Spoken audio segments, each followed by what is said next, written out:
अगर 40 करोड़ गए तो हर तीसरा व्यक्ति गया है कुंभ। हालांकि ये झूठ ही है, क्योंकि मेरे मोहल्ले से कोई नहीं गया, मेरे गांव से कोई नहीं गया, यानी कि मेरे गांव का वो सैंपल ही नहीं है उसमें। लेकिन अब योगी जी कह रहे हैं तो ठीक ही कह रहे होंगे, आंकड़ा तो है, जाने वालों का आंकड़ा है, मरने वालों का नहीं है। खैर चलिए, उनकी मर्जी। ईडब्ल्यूएस रिजर्वेशन को लेकर के मैंने कुछ बातें रखी थी और आज भी कायम हूं। सुप्रीम कोर्ट ने भी मेरे उस स्टेटमेंट का कॉग्निजेंस में लिया।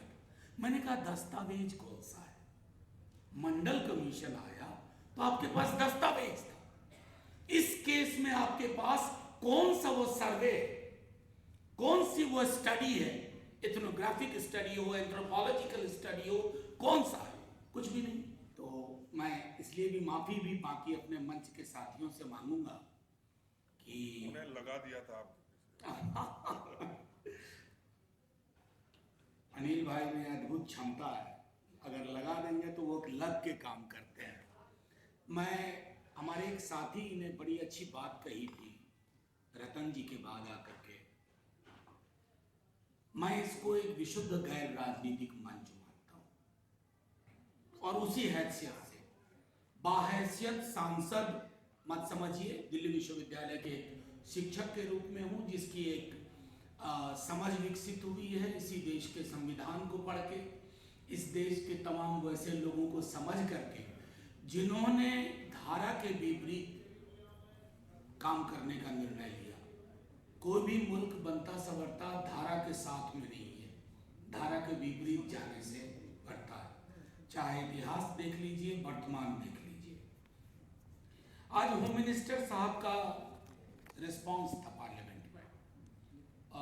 पार्लियामेंट का एक उपकरण है, अलग अलग मंत्रालयों पे बातचीत होती है, तो गृह मंत्रालय पे बातचीत हुई और सेंसस पे काफ़ी बातचीत हुई। और सेंसस को लेकर के जब आज मैंने माननीय गृह मंत्री जी को सुना तो मुझको उनकी बात से कतई नहीं लगा कि हाल के दिनों में सेंसस की कोई योजना है।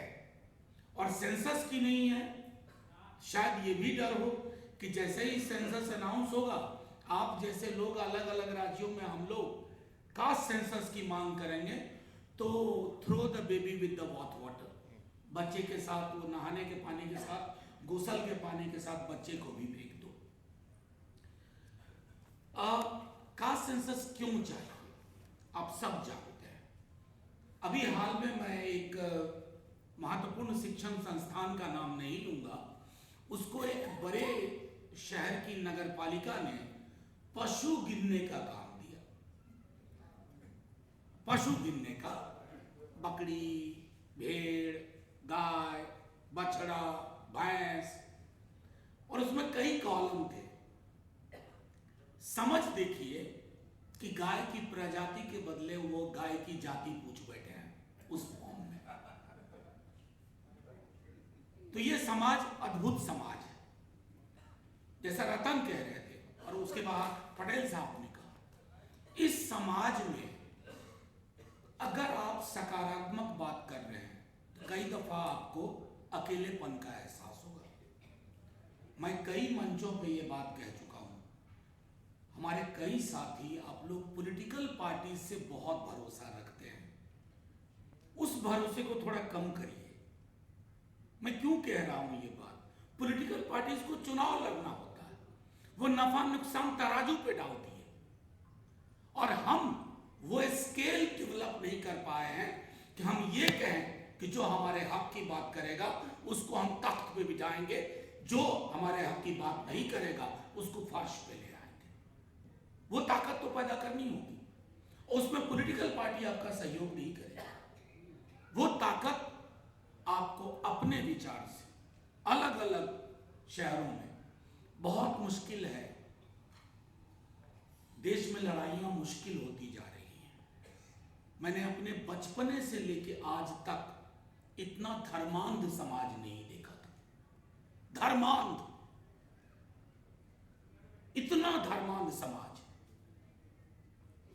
ये समाज बाबा साहब भीमराव अंबेडकर को अप्रैल के दूसरे सप्ताह में माल्यार्पण कर देगा, लेकिन अंगीकार नहीं करेगा।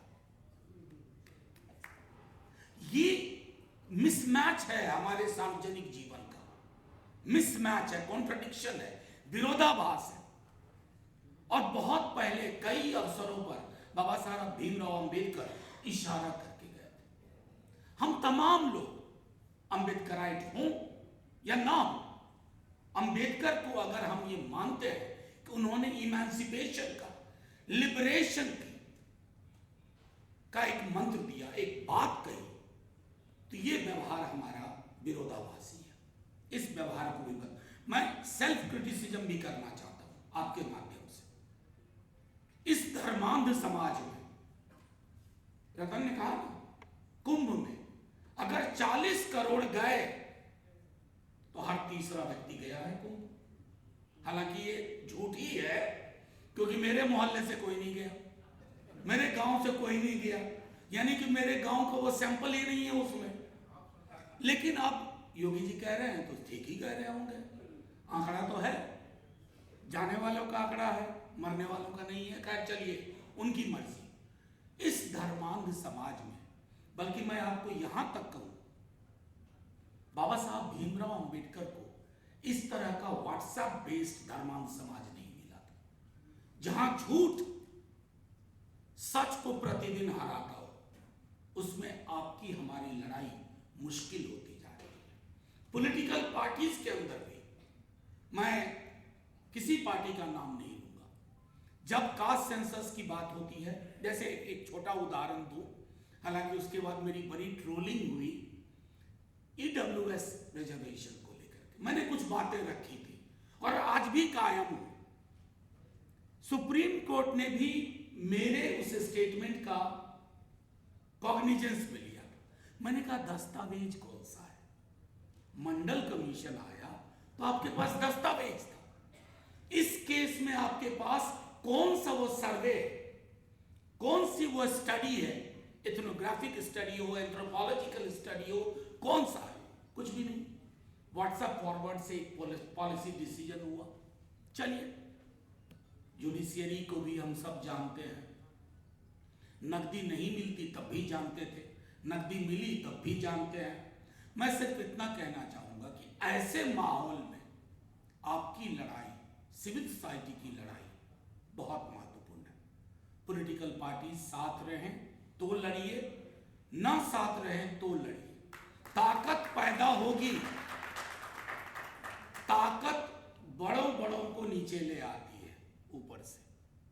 हम वो ताकत नहीं पैदा कर पा रहे हैं। इस धर्मांध समाज की जो चुनौतियां हैं, उस चुनौतियों के बरक्स हमारा काम सिर्फ ये नहीं है कि ये जो हिस्सेदारी के सवाल हैं, ये देखिए आज नहीं तो कल हल होने हैं, ये रुक नहीं पाएगा। मैं सुन रहा था कई लोगों को, और मैं कहूं, मुझे तो कभी कभी लगता है कि जिस दिन माननीय प्रधानमंत्री जी को इधर फायदा ज्यादा दिखा तो वही जाकर सबसे पहले घोषणा करेंगे, लेकिन उसके लिए भी वो ताकत तो पैदा करके उनको बताना है। अभी उनको ये लग रहा है कि मैं इसके बगैर भी बहुत पॉपुलर हूं, मुझे वोट मिल रहे हैं।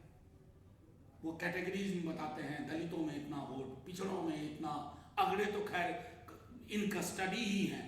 तो वो जो सब सारा का सारा बताते हैं, उस मिथक को भी तोड़ना हमारी जिम्मेवारी है।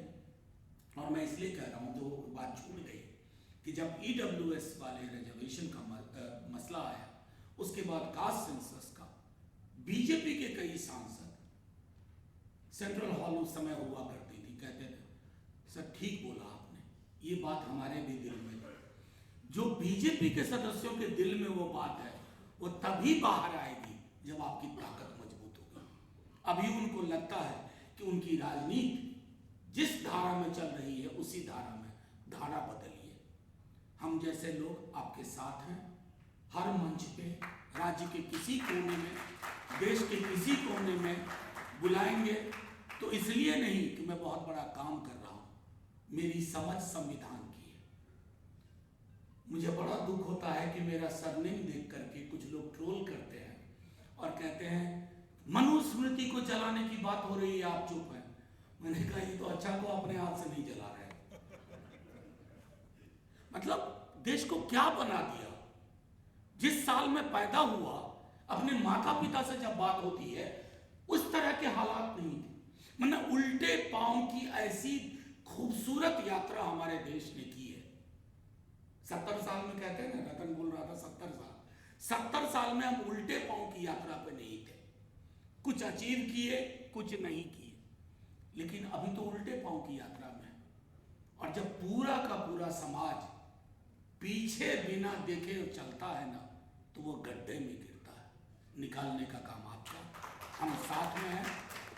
जय हिंद, शुक्रिया। इन सॉलिडारिटी